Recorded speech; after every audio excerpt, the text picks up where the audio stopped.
We have some awesome castle news today, guys, and it is absolutely insane. So Series 24 was just dropped, and I'm really excited about these new minifigures. There's so many good parts here, there's so many great figs, and on top of it, we got two amazing castle figures and a space figure, which I also want to talk about in this. Technically, two new classic space figures. So this figure is really awesome. It's a brown classic spaceman, which is great. It's a new color.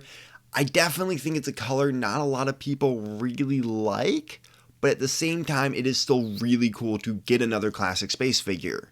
I definitely think the bigger part about this figure, though, is the baby spaceman. We got a baby classic spaceman, and it is absolutely adorable.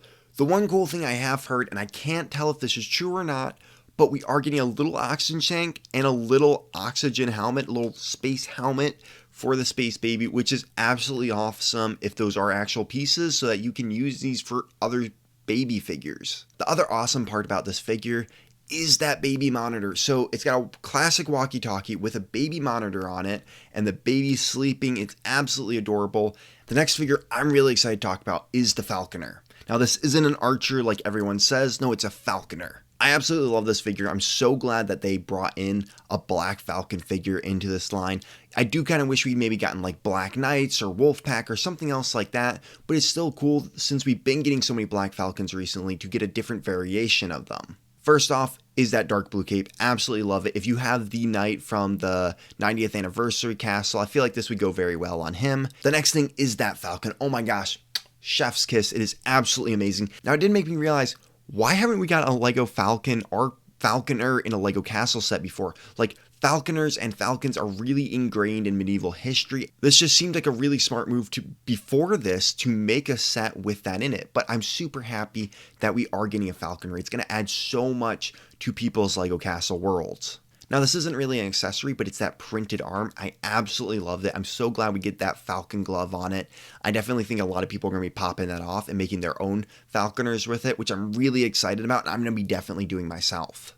Okay, the next thing I'm really excited about is that new bow. Now, I don't think we've seen a bow in that color before, but I'm really excited for it. It's different, it's unique. I'm going to tell you guys right now, this bow is going to be in so many castle mocks, because I have a feeling this is a figure people are going to army build like crazy, so the accessories we get in this set are just going to be in so many castle things. The one thing I'm not really thrilled with is that red hair. Hey, look, if you like it, tell me in the comments down below, but for me, it just doesn't really feel that medieval. I don't know, maybe that's just me, but I will say I would have loved to see like the peasant hood come back, or like a really cool blue hood to go with this figure, or even just like the Robin Hood hat that we've seen so many times. Yes, we've seen it a lot recently, but I still feel like it would have been really cool to see in this figure. Or even just personally for me, just like brown or black hair. But besides that, I absolutely love this figure. The printing on the torso is amazing. I love that we get the chain around the neck and we get the little cape printed on the back. I also love the legs. We get the belt, the pouch, dual molded legs. Like, it's absolutely amazing, and I absolutely love it. The torso, in my opinion, is great for a Black Falcon nobleman.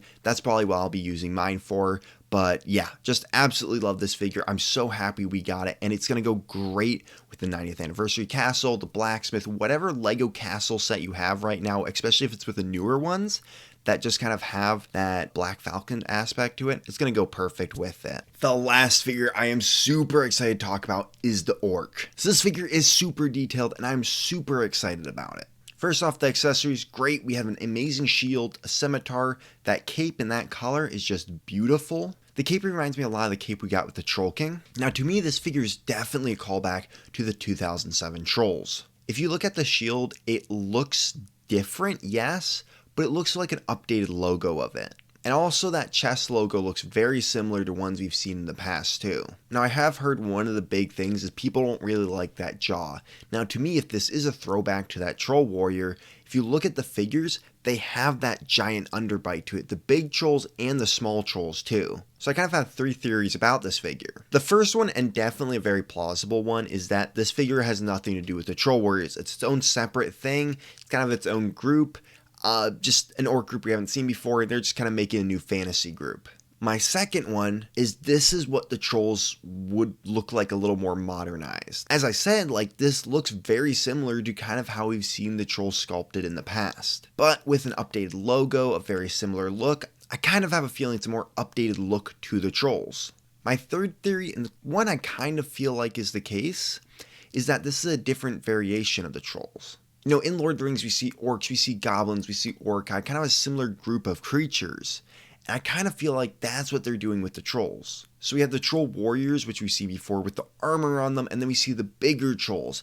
And then this is like a kind of in between those two groups.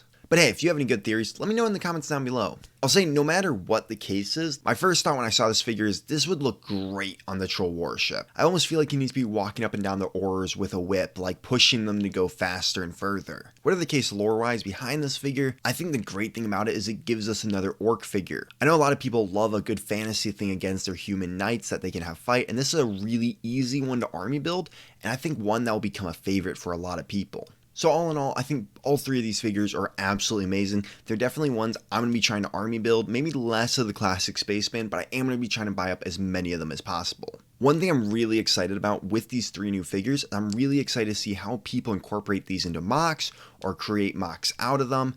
It's just always a really cool new experience whenever we get new castle or space figures to see how people use them. For the rest of the line, definitely some of the standouts for me are like the French woman or like the newspaper boy with the slingshot on it. I would have honestly loved to see the Potter as a castle figure. I think that would have been a better touch than the Potter we got, but hey, you know what? Sadly, not everything can be castle. Overall, I think it's a pretty solid line, and I'm really excited to see these figures in person. So let me know in the comments down below, what are your favorite figures out of this new line, and what are you excited to get first? Hey, and if you really enjoyed this video and want to stay more in the castle realm, hit that like button and hit that subscribe button to stay more up to date with my castle content.